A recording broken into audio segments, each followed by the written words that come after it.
हाय दोस्तों, मेरा नमस्ते है आप लोगों को। मैं सीमा ऑफिशियल आप लोगों का स्वागत करती हूँ। तो चलिए दोस्तों, आइए देखते हैं। अध्यक्ष महोदय, हम इस नई सरकार के विरोध में खड़े हैं और सबसे पहले हम माननीय मुख्यमंत्री जी को धन्यवाद देना चाहते हैं कि लगातार 9 बार उन्होंने शपथ लेकर के इतिहास रचने का काम किया और 9 बार तो लिया ही महोदय, लेकिन एक ही टर्म में 3-3 बार लिया, ऐसा अद्भुत नजारा हम लोगों ने नहीं देखा। माननीय दोनों सम्राट चौधरी जी डिप्टी सीएम बने, बड़ी खुशी है कि ये डिप्टी सीएम बने। इनका बयान हमने देखा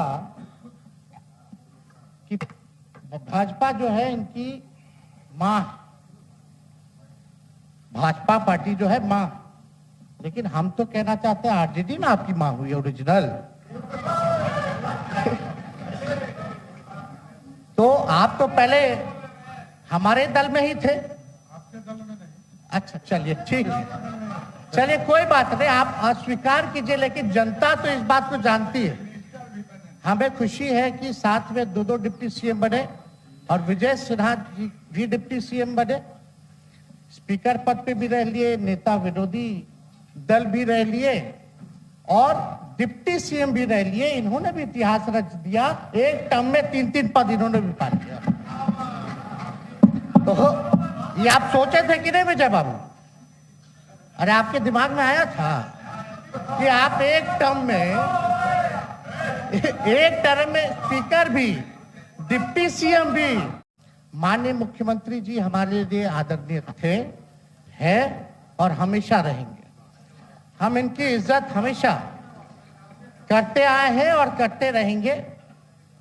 और हम तो कई बार इनके नेतृत्व में काम करने का मौका मिला और हम लोगों ने काम किया मिलकर के, इसमें कोई दो राय नहीं। आगे हम सारी बात को भी हम अपने आप लोगों के समक्ष जो है रखने का काम करेंगे।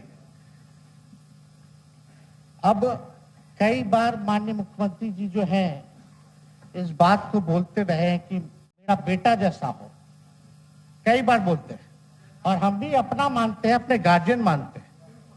और आप लोग भगवान राम की चर्चा करते हैं, हम आप सबके मन में तो राम है ही, शांति, लेकिन एक बात समझना पड़ेगा, हम तो नीतीश जी को एक दशरथ जो पिता है उनके रूप में वैसा गार्जियन मानते हैं कि भाई कई बार जो है इन्होंने कई बार आप लोगों के सामने भी बोला अब तो यही करेगा, यही आगे बढ़ेगा। तो चलिए, नौजवान लोग ना आगे बढ़ेगा, आगे काम करेगा, लेकिन कई बार मजबूरियां रही होंगी इनकी, जैसे दशरथ की मजबूरी थी, राजा दशरथ की, कि राम को जो है वनवास जो है भेज दिया गया। लेकिन उस बात को हम मानते हैं कि हम वनवास नहीं आए हैं, बल्कि हमको इन्होंने भेजा है जनता के बीच उनके सुख और दुख के भागीदार बनने। अपने से दूर किए, वो भी क्या मजबूरियां रही हमको नहीं पता, ना आपको पता, किसी को नहीं पता क्या मजबूरियां रही। लेकिन इन्होंने जब पहली बार जब दूर किया तो एक ही बात निकल के आया। क्या बात निकल के आया कि आप जो है एक्सप्लेन कर दीजिए, आपके ऊपर जो है मुकदमा है, केस है। जब दोबारा जब इन्होंने अपनाने का काम किया तो इन्होंने कहा कि सब बीजेपी वाला सब फंसाने का काम करता है, ईडी और सीबीआई लगा देने का काम करता है। देखिए, हम तो आपको इज्जत देते हैं और आगे भी देते रहेंगे, लेकिन ये बात समझना पड़ेगा। और बिहार की जनता ये जानना चाहती है कि आखिर ऐसा क्या कारण है कि आप कभी इधर रहते हैं, कभी उधर रहते हैं, ये तो सब लोग जानना चाहता है, सब लोग की इच्छा है। आखिर क्या ऐसा हो गया कि आपको ये निर्णय लेना पड़ा? 2020 का हम लोग चुनाव जीत करके आए, मात्र बेईमानी के बाद 12,000 का डिफरेंस था पूरे महागठबंधन और एनडीए में। आप क्यों छोड़ के आए? आपने यही बोला था ना कि हम एनडीए इसीलिए छोड़ रहे हैं क्योंकि हमारे पार्टी को तोड़ा जा रहा है, हमारे विधायकों को प्रलोभन दिया जा रहा है। और आपने ये कहा था मर जाएंगे मिट जाएंगी, तो आप कहते ही रहते हैं, हमेशा लगातार ही कहते रहते हैं। उस पे हम नहीं जाएंगे, लेकिन आपने तो ये कहा था कि भाई हम लोगों का एक ही लक्ष्य है, न किसी को मुख्यमंत्री बनना, देश भर के विपक्षों को गोल बंद करके जो तानाशाह है उसको दोबारा नहीं आने देना है, इसीलिए ना आ पाए थे। और आप जब गवर्नर हाउस गए महोदय, मुख्यमंत्री जी, जब आप बाहर आए तो आपने बोला कि आपका मन नहीं लग रहा था। आपने ये बोला कि मन नहीं लग रहा था। मन नहीं लगेगा तो हम लोग नाचने गाने के लिए थोड़ी है, आपका मन लगाने के लिए। हम तो आपका साथ ना देने के लिए थे कि जो काम आप बोलते थे असंभव है उसको हम लोगों ने मुमकिन करके दिखाने का काम किया।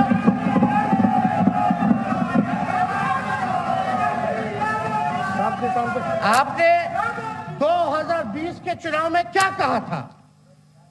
झूठ मत बोलिएगा। देखिए, हम आप लोग से उम्र में छोटे, अपने बाप के पास से लाएगा, जेल से पैसा लाएगा, नौकरी बांटेगा, और संभव है, क्या बोले थे? और हमने उस समय चुनाव के दौरान रोजगार पर विशेष तौर पे हमने बोला था, हमने साइंटिफिक अध्ययन किया, रिक्त पदे हैं इतनी इतनी है, उसको हम लोग जो है भरने का काम करेंगे। हमको दुख इस बात का नहीं है कि हम लोग विपक्ष में आ गए, हमको तो खुशी है कि उन 17 महीनों में जो देश में किसी सरकार ने नहीं किया उसको हमारी महागठबंधन सरकार ने करने का काम किया। आप बताइए, आपको याद होगा जब आप बीजेपी को धोखा देना चाह रहे थे, हम तो नहीं आना आपके साथ आना चाहते थे, ये बात हम आपको कहे भी थे कि हम तो नहीं आना चाहते हैं मुख्यमंत्री जी, लेकिन देश भर के सभी नेताओं का दबाव है कि भाई एक बार 2024 के चुनाव में हम लोग एकजुट हो जाएं और एकजुट होकर के मोदी जी को हराने का काम करें। तब हमने क्या कहा था मुख्यमंत्री जी, याद है? विजय जी है, आप भी सामने।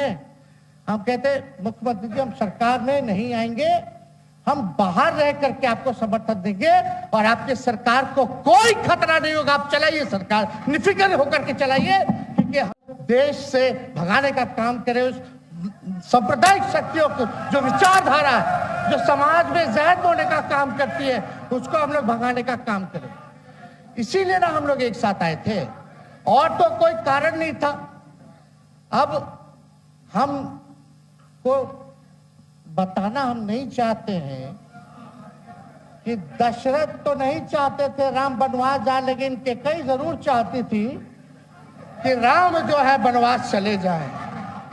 मुख्यमंत्री जी, आप हमको बेटा कहे हैं, हम चाहते हैं कि आप लंबी उम्र रहिए और जो सिलसिला आपने चलाया था उसको जरूर आगे चलाइए, उसमें हमारा समर्थन रहेगा। रोजगार बांटिए, नौकरी बांटिए, जो गांधी मैदान से आपने ऐलान किया था, लेकिन कैकेयी को भी पहचानिए, कौन कौन कैकेयी बैठा हुआ है आपके पास।